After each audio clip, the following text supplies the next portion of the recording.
Let me introduce our next presenter. She is a regular at the Exit and Build Land Summit, and we invite her back over and over again because not only is she walking the walk with her homestead and community building, really tight-knit community that we can learn a lot from over in Tennessee, but she's one heck of a, I don't want to use the word motivational speaker, but she's kind of a mix between Tony Robbins and Jack Spirko, our next presenter. Give it up, ladies and gentlemen, for Nicole Sauce. Thanks. And she makes a good coffee. I do make a good coffee. Right now it's water, though. Okay, we're going to start out with a little exercise this morning. Are you queued up or no? Do it. Were you going to play a song for me or no? Oh, that's okay. We can just do it. I can freestyle. Okay, we're going to try this together as a group. So tell me what you want, what you really, really want.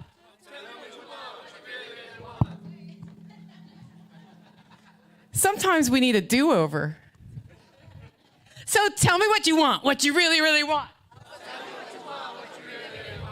What do you want? That's what I want to know. What do you want?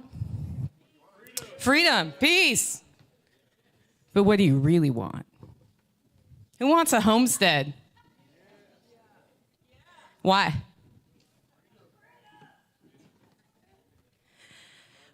But what do you really want? Who already knows what they want 100%? What do you want 100%? Peace. What does that mean to you when you get up in the morning?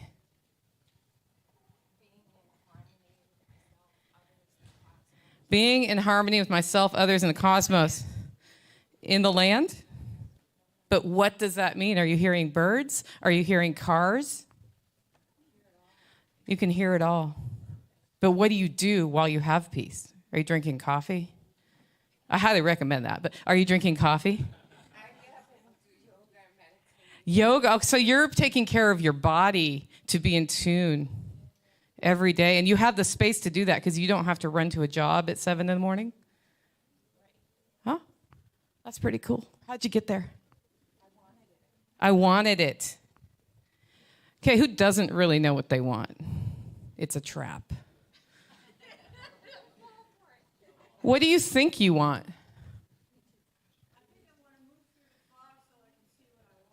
I want to move through the fog so I can see what I want. So you don't really know what you really, really want. What don't you want?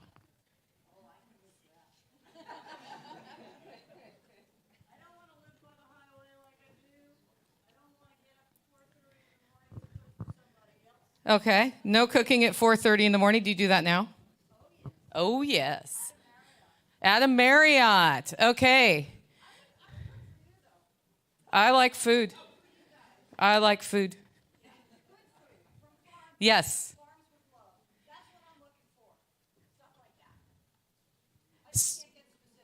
So today we're transforming from the condor to the eagle, and I think they put me first because I'm both. And it starts with mindset.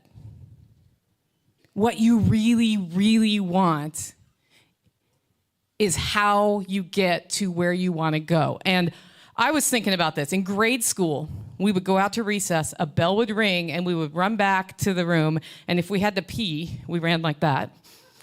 But we were not allowed to go to the bathroom on our way back, even though our body's highest need at that point was to get rid of something. We had to go back, ask permission to pee, get a hall pass, walk to the bathroom. If we took too long, we got in trouble. And if you didn't do that, what was the result? What happened to you? You peed in your pants, or if you went to the bathroom without permission, detention. You didn't get to go to recess the next time. Or you had to write, I will not go to the bathroom without permission 100 times or something. It was like a really big negative thing that happened to you. And as I was thinking about this, I thought, you know what? That's part of where the programming started. They programmed you in school by telling you when to pee, like a prisoner, to put their needs above your needs. So sometimes what we do is we know we don't want that, But we got to go along to get along, and we take the path of least resistance. And you know what happens when you do that? You end up down the road where you don't want to be. You end up down the road where you don't want to be. But if you decide, I am moving towards that, over there, that exit sign. Building's on fire. I don't want to be on fire. I'm moving to that exit sign or that exit sign. Either one is fine. And you get out that door in time, you don't burn to death. But in our lives, we've been programmed to put their needs above our needs. From the moment we entered anything in society, you got to share even if you don't want to. Sharing's not bad, but what if I don't want to share? What if I don't want Jack Spirko to get my last K-Cup today? I took my last K-Cup.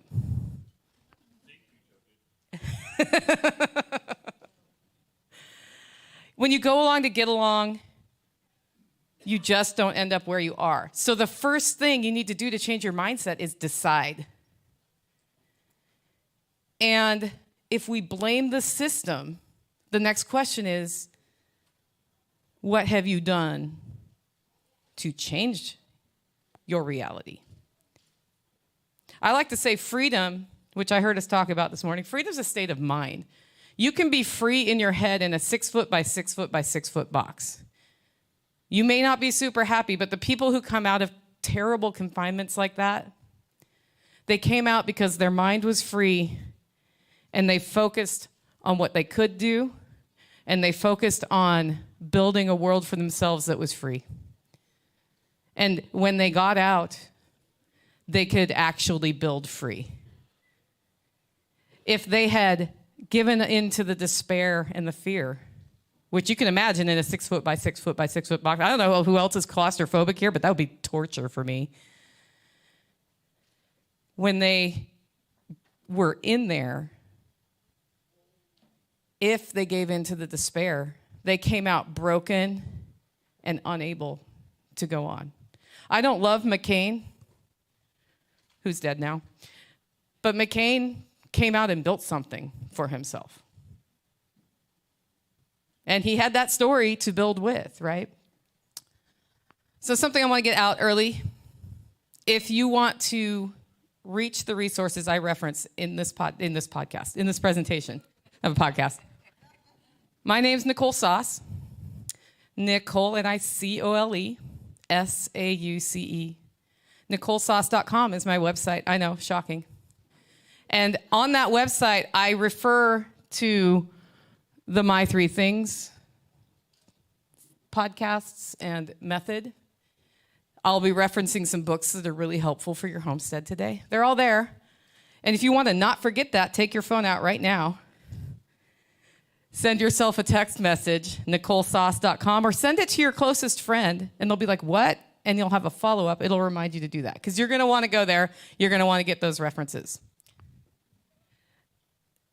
In politics, this is an election year, right? What is Joe Biden's primary message on his platform?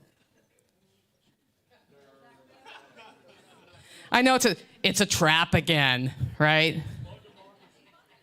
Why should you vote for Joe?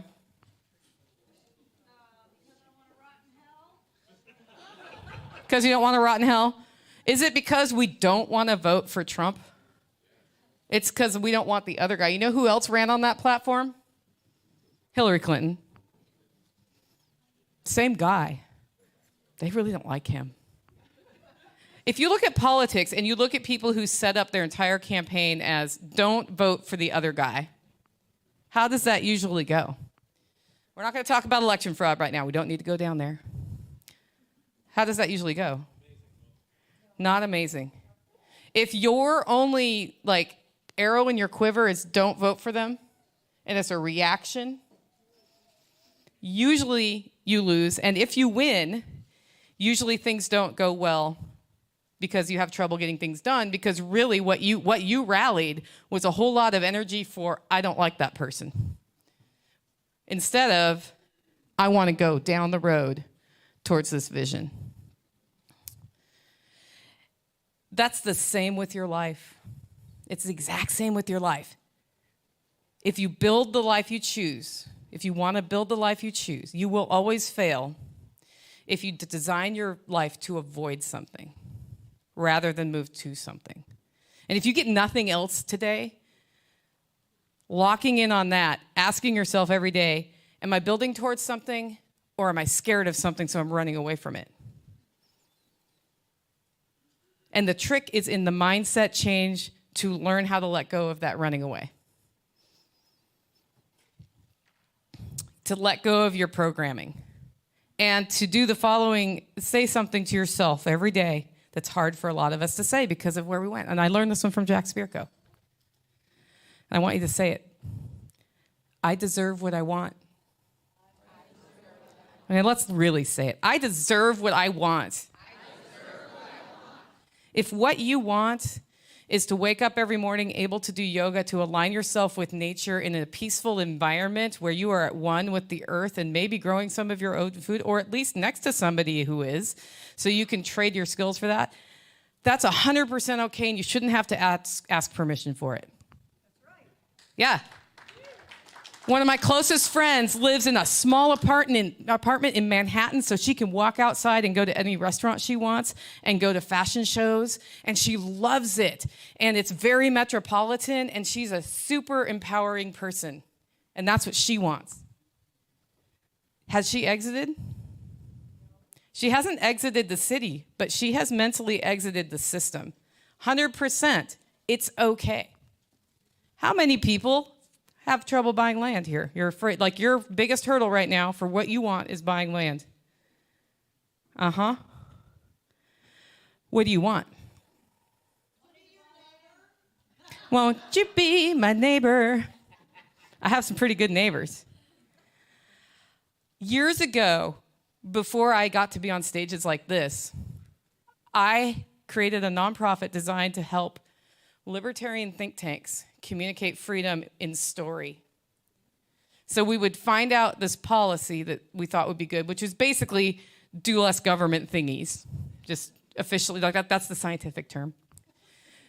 And the result will be more opportunities that people can take advantage of without barriers in the way, so they have the opportunity to prosper, therefore more prosperity happens. It's the basic concept of everything we do. I had a really hard time convincing people who ran think tanks to stop talking about numbers and start talking about story first, and then support it with numbers and research. It was amazing to me because they're like, no, people shouldn't think that way. And I'm like, well, you know, I shouldn't have to get a license for my car, but here we are. Human nature is human nature. Use it, learn it. But because of that, I ended up with a very creative idea where we come together and we tell stories, and we get better at telling the stories, and we find the people whose lives have changed because of something like Uber existing so that people can make money without having to go through all the hoops of a taxi driver, for example. So therefore, maybe we don't need to permit all the taxis. Simple example. And because it was a nonprofit, guess what I did for a living? I went out and sat down with rich people and asked for money, most of the time, to do programs that was the fun stuff that everybody else got to do. And then I had to go on the other side and convince people who should use the services to use the services and do something with it, so we had stories to tell. I also had to work with employees who didn't want to show up to work on time sometimes and talk to them like they're 12 about how you need to show up on time when you've committed to something. And I felt like every day of my life, I had all these people responsible for their income on what I could do, and every day of my life, I hated what I had to do. And the whole reason I had gotten into that was that I wanted to bring the creative into the policy world so that we could actually start talking like the big government people who are trying to use stories about people who are going to die if we don't put more government regulation in. Because even though they're wrong, it doesn't matter. Why? Because they found that one person that got helped by it, And they told that story over and over and over, and you're killing grandma or you're killing children. That's how they win. And I'm like, well, we can win more because we can find more stories. Well, when I found myself in that position, I was driving to a trade show. I was listening to the Survival Podcast. And Jack was off. Jack's here, so I just get to point to you every time. Jack was off on a tear about don't do things you hate. Don't invest your life energy into things you hate. It's too short. You only have this much time. He calls it your dash between when you're born and when you die. And I am on my way to sell my wares and to raise money. And it's like my big turn point. I've invested everything into this trade show. And I'm like, well, crap, I'm doing something I hate. And I cried for 4 hours driving all this crap. And I had to pretend for the whole trade show that I loved what I did. Because are you going to buy anything or work with somebody who doesn't love what they do? And the whole time I'm like, I have built my dream, and I've become a paper pusher is what I've done. And I went home from that, and I got my staff together, and I said, any fundraising meeting you want me to come to, I'll come for the next year. If you need me to execute some of the training, I will do the training. And I will not charge any money to the company. And if you have not replaced your income, here's the donor list. If you have not replaced your incomes within a year, we're going to be out of money, and you're going to be out of a job. You know what happened to that organization? I just actually didn't renew the domain name this week. It's done. It's been done for years because they didn't care enough about my passion to do the work. And I didn't want to be basically a school principal. So that year, I started doing more of the homesteading things I did, like selling eggs. Do you know what happens if you are an egg salesperson in my area? You become an egg delivery driver. I don't like being a delivery driver. Therefore, I do not sell eggs. But I started roasting coffee. And in order to go from where I was at just a consumer level, I had to do this thing. I had to decide I wanted to, but I had to come up with about $5,000. And at that time, that number was insurmountable to me. I had no idea how I could ever have $5,000. And then, and Jack remembers this, I told people I would never go commercial because I needed $20,000. Discovered I could do it for $5,000. Didn't think I could do that either. And I thought, well, I've heard of this Kickstarter thing. I'll give that a go. I started asking myself, how can I change this? How can I get the $5,000? And I pre-sold enough coffee to get the $5,000. And then I got the roaster, and all of my friends who were with me hearing the story helped me put it all together. And I roasted a boat ton of coffee, and I learned how to do that efficiently because right after the Kickstarter, volume went down again, of course. And I got my first commercial roaster. And what I had to do to get that done, step number one to being able to decide. When you have that anxiety and you have that voice saying, I can't, and somebody's telling you try this thing and you're telling them why you can't, like get land, for example, shut up. You are at this conference. You have already made your first step. Shut up and start listening for maybe a different way or a slightly different drawing of your picture of where you're going to be. Because the answer is inside you already. 2, write a strategic plan for your life. And John keeps talking about this. John Bush is like, you have to have your purpose. It has to be defined. How many people have a defined purpose? How many don't have a defined purpose? How many are afraid to raise their hand because you think I'm going to call on you? Fair. To be able to define your purpose and your vision, you need to be able to think about what I love. And not just like I love coffee, but I love it when I'm on the beach with my wife and I'm fishing. And I love it because I have the freedom to be there. I'm not being constantly pulled back into work. And I could be doing that anywhere, or I could be at a lake. Or I could be propagating plants. It's that other characteristic of people not controlling where I have to be that I really need. And I love being with my wife. That's a good thing if you're married, right? And I love being able to come help with my grandchildren or whatever that thing is. You need to start describing it not in the how you do it, by having a homestead on a 20-acre piece of land that has a creek going through it and a well, and it's perfectly topographically arranged so that I don't have to hear any car noise. Like, that's pretty hard to find when you get into those details. But what I really want is to be able to go into my backyard and pick my dinner. And what I want is to be a gathering place for people who want to be free, who are working on a mindset change, who are trying to let go of poverty in their head first so that they can build prosperity. The how you get there doesn't matter anymore when you know where you're going. If I want to go out that back door and I got to go over here first because there's something in the way, I just do it. Because I know ultimately I'm going over there, and to do that, it's a trade-off. Third thing, so you need to get your vision framed in those terms, not that you will be somebody who runs an awesome conference like Exit and Build Land Summit. This didn't happen because they said we want to do a conference. It happened because they said we want to change the world in these ways. We want to develop a community of people who get shit done, who know how to change their mindset. And the third thing is to know what you want, what you really, really want. And even if it's not what the rest of the world wants or says you should want, or your parents say you should want it, or your sister says you should want it, what you want is what matters. If you are married, it matters that you both share your wants openly. So you can have sort of a shared want, because if you don't do that, you might go out two different exits, and that's actually not super easy on a marriage. So I do recommend, when doing the strategic plan, that you involve your spouse. And once that happens, the next question to ask yourself is why? I'm known for why. Somebody says, how do I build this new business idea, Nicole? And I say, why are you building that business?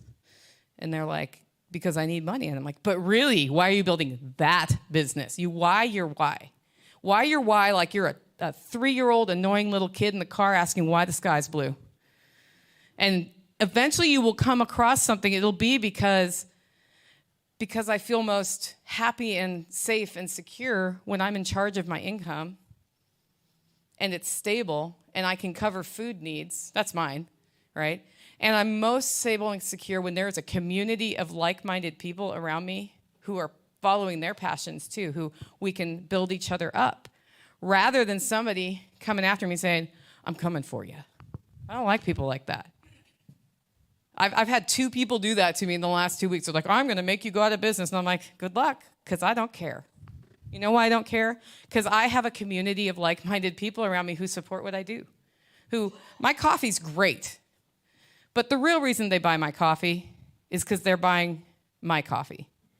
I had to deliver on a promise of tasty coffee, but I didn't have to go out and scan for new people because there's all these people already there. And you know how you got there is by defining my vision and my purpose.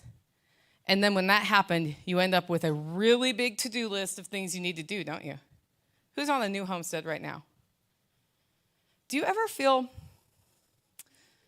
overwhelmed by the things you need to do, and then the goat gets out? Or a tree falls on your fence? Has that ever happened to anybody in this room? Do you ever go out of town and it's and then the raccoon came and killed the chickens? When you define your vision, there are a gajillion things you can do. And if you want to stay healthy, there is a reality in that big list of items. You know what it is? You're not going to do them all. You decide not to do them all, right? But the one thing when you have that list and you don't know where to start that you can do is start. Every time I'm at a big event and there's a lot to do and I'm overwhelmed, I'm like, we're never going to get it done. I allow myself to be in that state for about 5 seconds, and then I look around and I'm like, but what can I do? I start. And because I have a vision of what's going to happen, usually when I do the thing, it's the right thing. And this is where going it alone is really important. So, because we talk about community here, but people are like, Nicole, how did you get community around you that's so powerful? How is this Tennessee Get Shit Done crew so good? It's because I started by myself. A woman alone on a homestead can still build a homestead. Sometimes I find my lower center of gravity can be problematic for the way tools are designed. And my favorite story about that is my friend Michelle, who is also, she's married, her husband's earning money, and she's on the homestead. She had to build a pig water, so she climbed in this 55-gallon bucket, and she leaned over and screwed stuff, and then she tried to get out, and guess what? Couldn't get out. She needed a higher center. Her husband could have just been like, boop, boop. And so she rocked back and forth until it fell over. And she crawled out, and she's like, I mean, I'm kind of glad nobody saw that, but I kind of wanted somebody to see that. She had to go it alone, and she figured it out. So sometimes it's not pretty, and that's okay. What she knew is she needed to get that water done. And that does remind me of one of my personal heroes in the homestead movement, Carla Emery. Back to the land in the 70s, right? She died too young. The single best reference I have ever seen on country living and homesteading is the Encyclopedia of Country Living by Carla Emery. And there is a knockoff version, not by Carla Emery. Don't buy that. Go to NicoleSauce.com, click the link. I actually don't get a commission for that. It will take you to Amazon. Amazon hates me. But it'll get you the right book. And it tells you how to do everything. And it tells you her story of how she decided after getting to the land and discovering, to her dismay, that we were losing the heritage skills that have been here for hundreds of years, thousands of years in some cases, by modern life taking over, by the programming working and taking us out of our connection to the land. And so she put an article in the paper, like, classified ads. For those of you who are millennials or younger, this was when we would pay to have an advertisement in a thing called a newspaper. And people would read it. And then they would, in this case, she said, send me money if you want a copy of this and any recipes or practices that you know about, and I'll write it in this book and I'll send it out to you. And she thought it would take a year. And people did. They wrote on these pieces of paper called checks and put them in a thing called an envelope with a stamp on it and mailed it to her on faith that they would get this book back. You know how many years it took her to do it? This is a woman with 7 children living in the country with a man who was ultimately not supportive of what she wanted to do, who left her. Single mom of 7. She took it 5 years. And she wrote apologies to everybody by also writing it on a piece of paper with a pen and putting it in an envelope with a stamp. And said, I'm going to be delayed, but I'm working on it a little bit every day. And she took one step and another step. And she started. And at the end of all of that, she had the #1 most mimeographed book ever. I'm not going to explain what that is to those who don't. It's just ask your dad. It was impressive. In the United States, within 3 months of launching, and she got on, like, Good Morning America and Donahue and all these other really popular TV shows. Again, not going to explain TV today. And it was because she started and she knew that you can take 2 or 3 steps a day and get shit done. And that's where we get into my 3 things. When you have that overwhelming list of stuff, and you don't know where to start, and you just start, that will get you somewhere, but you can be more strategic with it. If you've decided there are 3 areas of focus that will get me there quickest, you know what you can do? You can choose one thing per area, or just one thing to do today to get you there. My life vision is to create an environment where my fellow agorists can gather to support each other and build what they want, to share best practices, to learn the skills that we're forgetting, whether that be the ability to communicate and not agree and move on with life, or whether that be the ability to make cheese. I don't care. What I need for that to happen are 3 things. And these are my 3 areas of focus. 1, I need my health. Anybody who is a workaholic like I am knows what happens to your health when you trade your personal health, you break your promise to yourself, to get the production done. You gain weight and you get sick.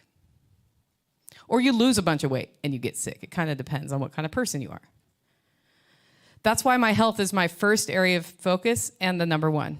My second area of focus, and it probably should be number 3, but it rhymes, so I have to do it. That's why my podcast is Living Free in Tennessee. Wealth. I deserve what I want. And you know what I want? I want to never have to worry about where the money's coming from for the rest of my life. And I want my homestead to pass on to the community, and they don't have to worry about it. And that takes wealth. And I don't say money. It will take money. But it doesn't have to be a specific kind of money per se. I need to have a system that is sustainable and self-perpetuating in order for this to happen. So health and wealth. And then you know the third thing I need, even though I started by going it alone? Community. Health, wealth, community. Those are my 3 areas of focus. And I made myself a workbook, the My 3 Things workbook. And it has this big to-do list here where I write everything down knowing full well I'm not getting everything done on that list. And then up here I have 3 things. And for me, it's up to 3. I can have 1 3 thing. That's okay. Sometimes your 1 3 thing is to go to your job and earn a bunch of money in a job you hate so that you have the freedom this weekend to build what you want. And that's okay. That's your 1 3 thing that day. And if you have a 2-hour commute on either end of that, you're probably not building a chicken coop when you get home. Especially if you're putting in 10-hour days. You just like, I got there, I ate healthy food, I got home and I went to bed. Like, that's cool. Because Saturday, you get to build that chicken coop, if that's what you want to do. So I have little icons. I have heart, I have a bag of money, and I have a community icon. So that I remind myself every day when I'm choosing 3 things from this list that have to happen, do or die items, that I'm pulling from my areas of focus from time to time. And sometimes it'll be like all on the heart, and sometimes it'll be all on the money, but usually I have 1 item from each area. You do not have to get like clerical about this. You do what works best to move things forward. And as a result of that, when I've done those 3 things for the day, guess what? I'm successful. And that's a mindset thing. When you feel successful, rather than, oh my gosh, I didn't get all of that stuff done on my list, I'm a failure today. When you feel successful for getting your 1 3 thing or your 3 things done, you have the mindset you need to go into your next day. And usually what happens is you've gotten your 3 things done, you get more done on your list, and it is very clear what your next day, your 3 things are. And you're able to do it in advance. Now, that's like an advanced skill. Whoa, I got my to-do list done the night before, right? So what I like to call that is deliver. So to change your life, you have to decide. You have to start. And you have to deliver. And when you do that, you start building towards that exit. You start building towards something after you've exited that is meaningful for you, that's meaningful for your community. But if you never decide, what happens? It will be decided for you. And the worst thing that can happen is that you have somebody else deciding for you who doesn't have your best interests at heart. And how could they? How could they have your best interests at heart?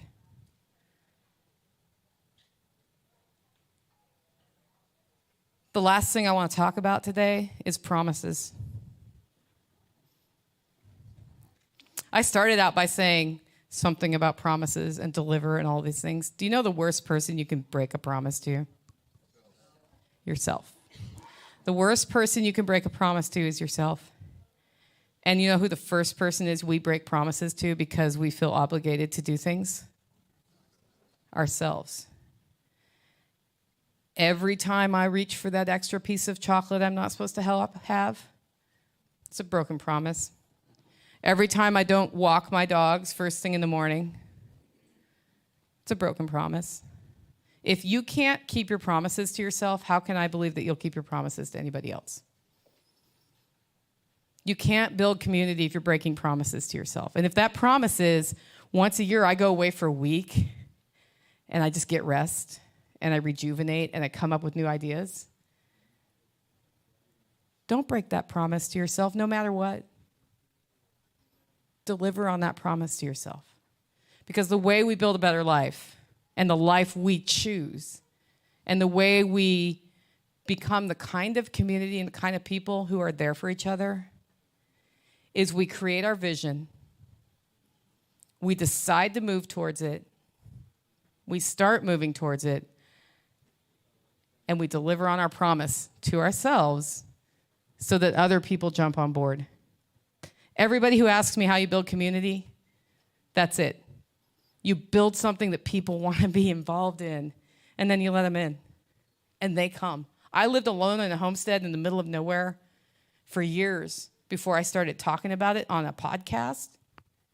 And within 2 years of that, I had next door neighbors that we call the holler neighbors who all worked together on growing food together because we aligned. And all I had to do was start. So if you do nothing else today, what are you going to do? Start. And what do you need to do that? Decide. And you need to tell yourself one last thing. I deserve what I want. Let's try that again. Come on, guys. So tell me what you want, what you really, really want. I deserve what I want. All right. If anybody's interested in seeing this, come see me. I'll show it to you. It's just something I made for myself, but it has really helped me move things forward in a year where I had a lot going on. Holler Roast launched K-Cups. You know why? Because people wanted it, and I figured out what I love about coffee roasting is roasting the coffee and finding the flavors. You know what I hate about roasting coffee? Putting it in packages. So I found somebody else to do it. Right? I roast the coffee, I ship it off, and it's done. That's the important reason for finding out what you really, really want. So go out there, decide, start, then deliver.